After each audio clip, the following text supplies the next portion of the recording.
I never imagined that love could sour into something so bitter. Not between a mother and her child.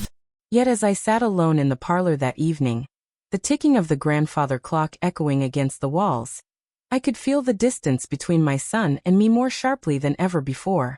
My name is Eleanor Hart, and at 75, I've learned that age brings wisdom, but it also brings silence.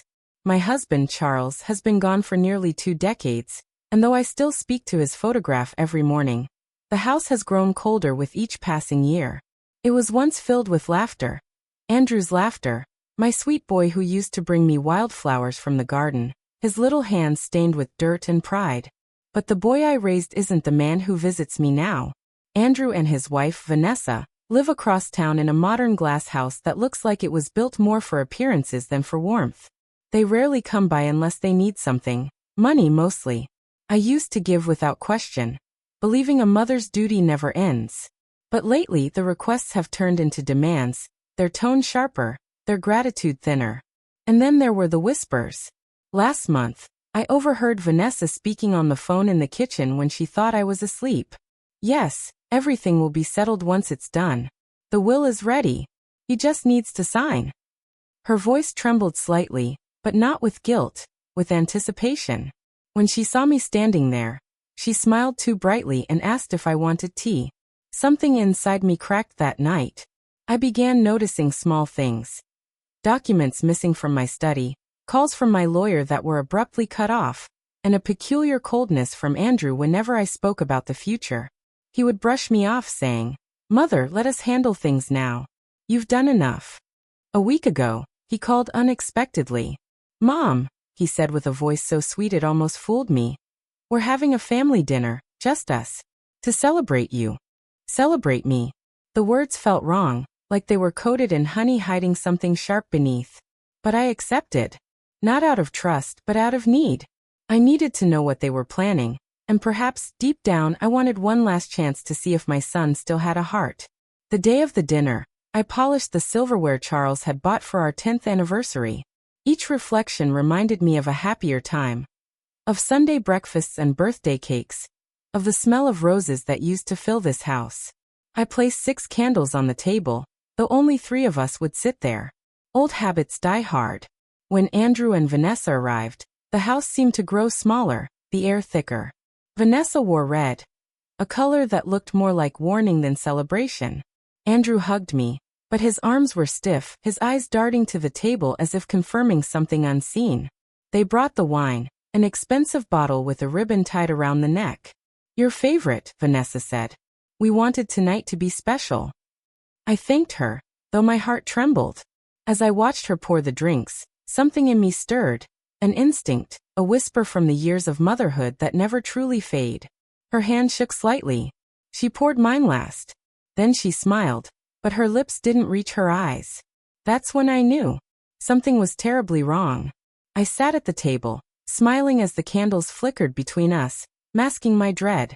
I could almost hear Charles's voice in the back of my mind. "Stay calm, Ellie. Let them show their hand." And so I did. The dinner began. The trap was set. And I was ready to see how far my own blood would go. The table was set perfectly, crystal glasses catching the soft light of the candles, the scent of rosemary and roast chicken filling the air. Anyone walking in would think it was a picture of love, of family. But I could feel the tension under the surface like a live wire humming beneath the polished wood. Andrew sat across from me, his tie loosened, his smile too tight. Vanessa floated around the table like a performer in a play she had written herself, her laughter echoing hollowly in the corners of the room. She poured more wine into my glass, her manicured hand steady this time. "To family," she said with a bright smile that didn't touch her eyes. I lifted my glass, watching the deep red liquid swirl.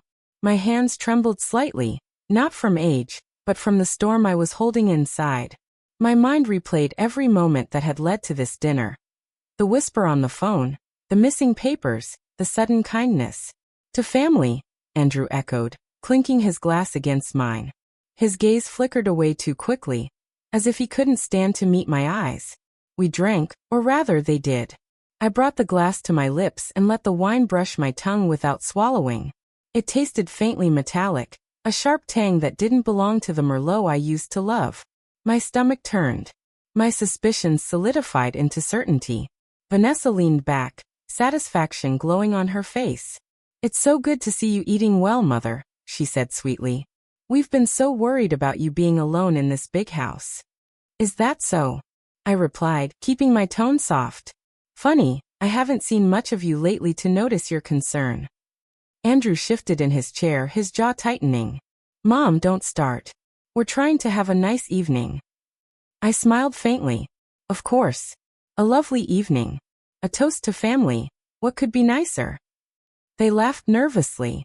I could hear the faint ticking of the clock on the wall, marking each second that felt heavier than the last. I wanted to cry. Part of me still couldn't believe that the son I'd raised, the boy who once held my hand crossing the street, could sit there calmly as I unknowingly sipped poison. But I didn't cry. I watched. I waited. Vanessa stood up, feigning cheer, and began clearing the dishes. I noticed how she watched me, waiting for a sign. Drowsiness, confusion, perhaps the first signs of the plan working. My heart pounded in my chest. And then fate, or perhaps justice, gave me an idea. Vanessa brought back a second round of wine, filling my glass once again. As she turned to pour Andrew's, I gently set my hand on hers. "No, dear," I said softly. "You've done enough serving tonight. Let me pour yours this time. It's the least I can do for all your kindness." She smiled, flattered by the gesture. "Oh, that's sweet, Eleanor. But please, you're our guest of honor." I chuckled, my fingers brushing the stem of her glass. All the more reason to share a toast properly. You young ones should never drink less than your elders. It's bad manners. She laughed again, her guard lowering completely. I reached for my glass, pretending to take a small sip, then gently placed it near her plate as I switched them with a smooth, practiced motion. She didn't notice. No one did. We lifted our glasses once more. "To love," Vanessa said. "To truth," I whispered. The crystal rang as our glasses met. The first scream came less than 5 minutes later. Vanessa's laughter died mid-breath, replaced by a sharp gasp. Her hand flew to her throat, her face twisting in confusion, then pain. Andrew leapt up, shouting her name. As she collapsed forward, the wine glass shattering against the table. The crimson wine spread like a stain across the white cloth, too much like blood. I didn't move. I couldn't. Andrew turned toward me, eyes wide with horror. "Mom, what did you do?" I looked at him, my heart breaking even as it hardened. "I could ask you the same, Andrew." The room was chaos, shouts, sobs, the distant wail of sirens someone must have called. But through it all, I sat still, my hands folded in my lap, staring at the tipped glass that wasn't mine. They had planned my death, but fate had chosen differently. The following days passed in a blur of flashing lights, police questions, and whispers that felt like knives.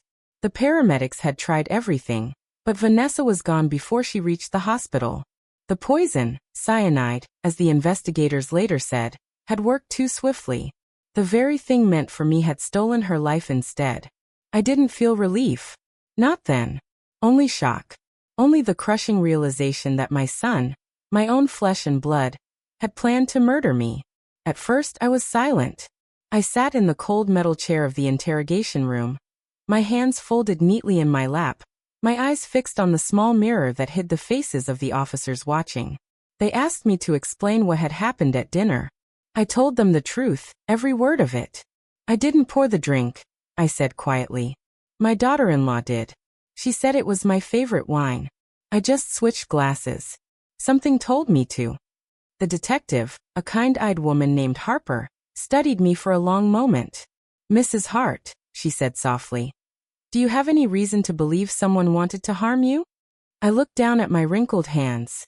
A mother never wants to believe that, detective. But yes, I believe my son did. Those words nearly broke me.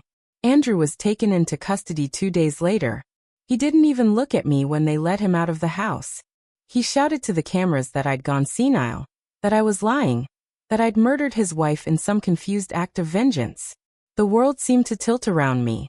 My neighbors whispered behind curtains, reporters camped outside my gate, and the family I once built turned into a crime scene. But the truth has a way of surfacing.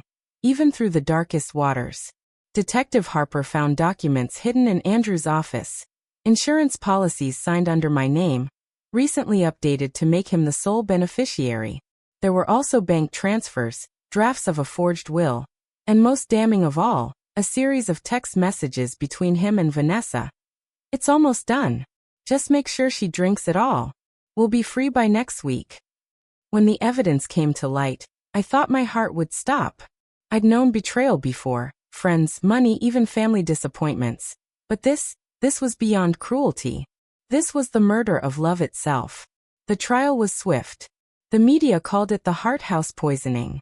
I sat through every day of it, wearing Charles's old brooch, a reminder of the love that once built our family. Andrew's lawyers painted me as a manipulative old woman seeking sympathy. They called the switch an accident.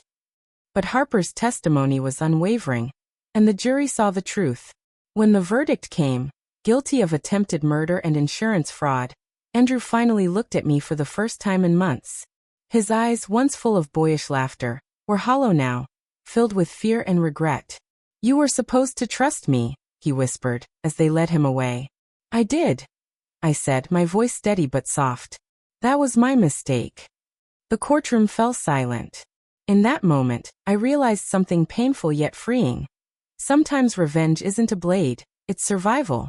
Living, when they wanted you gone, is its own justice. After the trial, the newspapers stopped calling, and the world moved on. My home was quiet again, but the silence was different now. It wasn't empty, it was peaceful. I'd been broken open, but I was still standing. I often walked through the garden in the evenings, the same one where Andrew once played as a child. I'd watch the wind rustle through the roses and whisper, "Charles, I kept my promise. I lived." The court took his freedom. But fate gave me back my strength. A full year has passed since that night. The night the wine turned bitter, the night truth finally showed its face. My house is quieter now, though it feels less like a tomb and more like a sanctuary. I still wake early, just as I used to when Charles was alive, and make tea in the same chipped blue cup he once called lucky. Sometimes I catch myself setting an extra plate at the table, out of habit more than hope. The chair across from me stays empty, and that emptiness used to ache like an open wound. But lately, I've learned to see it differently. It's a reminder that peace is better than poison company. Andrew is serving a 25-year sentence. The papers say he's become withdrawn quiet. Detective Harper visited me a few months ago to tell me he'd written letters. Letters I refused to read. Maybe someday I'll have the strength to. But not now. Not when I'm finally learning how to breathe again. The town still whispers, of course.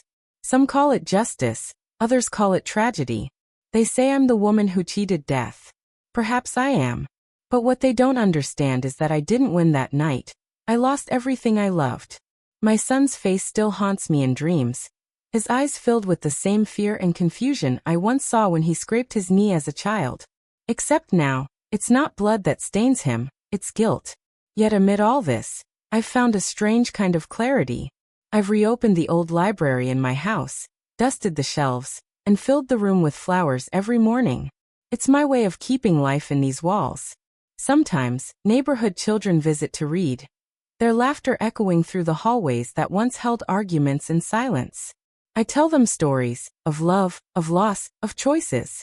I never mention Andrew by name, but every tale I tell carries a piece of him, a piece of the lesson he left behind. And then came tonight. The anniversary. 1 year since the dinner.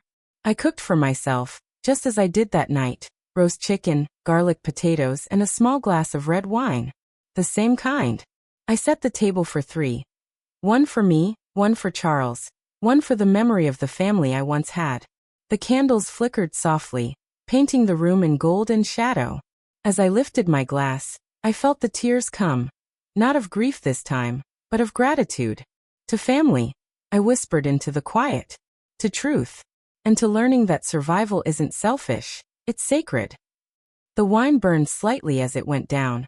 A reminder of how close I had come to never feeling anything again. I closed my eyes and thought of Vanessa. Not as the woman who betrayed me, but as the woman who showed me the darkness my son had fallen into. She too had been consumed by greed and fear. And though she'd meant me harm, I couldn't bring myself to hate her anymore. Hate had taken enough from me already. When the clock struck 9, I rose and walked to the window. The night air was cool, the garden bathed in moonlight. The roses Charles planted all those years ago had bloomed again. White, pure, untouched by the poison that once threatened to destroy everything. I smiled then softly, not a smile of joy, but of release. They had tried to end my story, but instead, they gave me the ending I never knew I needed. A reminder that truth always finds its way through the cracks, and that even the most broken hearts can still beat with quiet strength. As I blew out the last candle, the room dimmed into gentle darkness, and for the first time in years I didn't feel alone.